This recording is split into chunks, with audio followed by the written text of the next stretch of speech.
Okay, monthly segment time with local mayors around the region. St. Catharines Mayor Mat Siscoe back on. It's normally every time you've been on, there's something like huge that's happening. Yeah, I'm really happy. Actually, today it's a pretty low key. Yes. It's nice weather outside. Yeah, we're just smiling. Well, that leads right into our first topic because the Sunset Beach renovation project. So you awarded a grant over $4 million? $4.4 million from the provincial government. Yep. Amazing. Okay, so what are you going to be doing with this spot? So there's a lot of work going on at Sunset Beach. We called it a hidden gem until a couple of years ago, but a lot of people seem to have discovered it, especially over COVID. So we have some upgrades that we've wanted to do, specifically with accessibility. There's a park there. We want to make sure that park's able to be used by everybody in the community. So we're revamping the play equipment. We're putting in a whole new parking lot. We're fixing up the boat launch because there's a launch there, which is, you know, it's the easiest way for people to get in and out of the lake in the community. So there's a lot of upgrades that are coming, and sincerely appreciate the provincial government got on board with this. And a big thanks to Sam Osterhoff, who's one of our MPPs, for accessing the dollars, being able to get them for us. And it's speeding up what we wanted to do in that park, which is a really good news story for the neighborhood. What about parking in that park? Parking's been difficult, and so that's actually the first phase of this, is going in and revamping the parking lot, more spaces. We introduced paid parking during the pandemic, just because we had so many people coming down when other parks were closed to use the beach. That paid parking hasn't disappeared. A couple of us tried to get it removed, but it didn't work. So there is still a very small fee for residents, but the parking situation will be much better. Let's continue with the park stuff, because the city has some renewal projects happening. Yeah. How many different parks? I believe we got 7 parks up this year. Yeah. And this has been sort of, over the last couple of years, I was the budget chair before I became the mayor.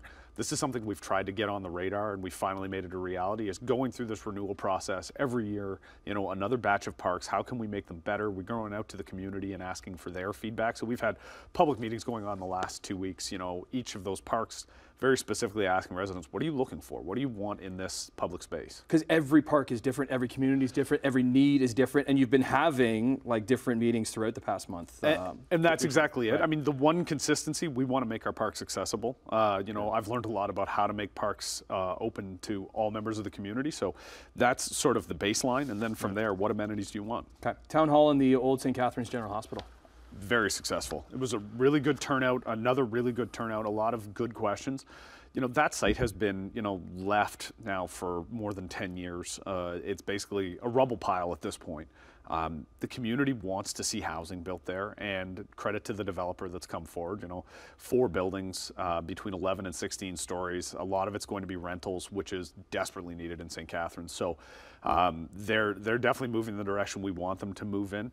The community has concerns and questions, but they always will when you have these higher density developments. But at the end of the day, you can't ask for a better location for high density. It's close to all the amenities. It's on major transit routes. It's just outside of the downtown. It's really the best spot. Timeline on that?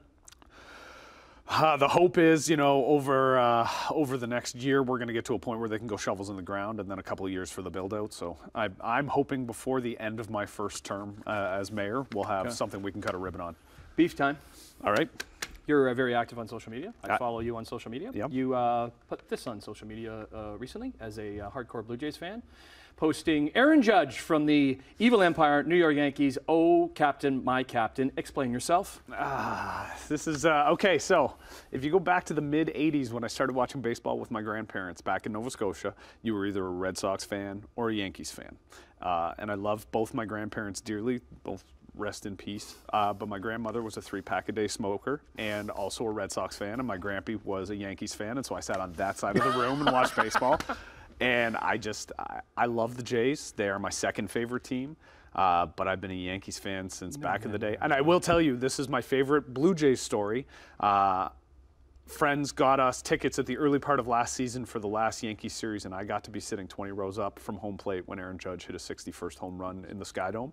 And I will cherish that moment because I consciously said, I'm not going to hold my phone. I'm not going to try and videotape it. You're just going to take it in. I'm just going to draw it in. And when he hit it out, the lady next to me when I was finished screaming, she's like, okay, but we really need to win this game to make the playoffs, so can you cheer for us now? I will disagree with fandom because you cannot be a Yankees and Blue Jays fan at the same time, so that's unfortunate. Well, you will always be. I cheer for the Blue Jays when their outcome does not impact my New York Yankees. All right. Well, we can debate more on this. We will next time you're on the show. Go Yankees. Okay.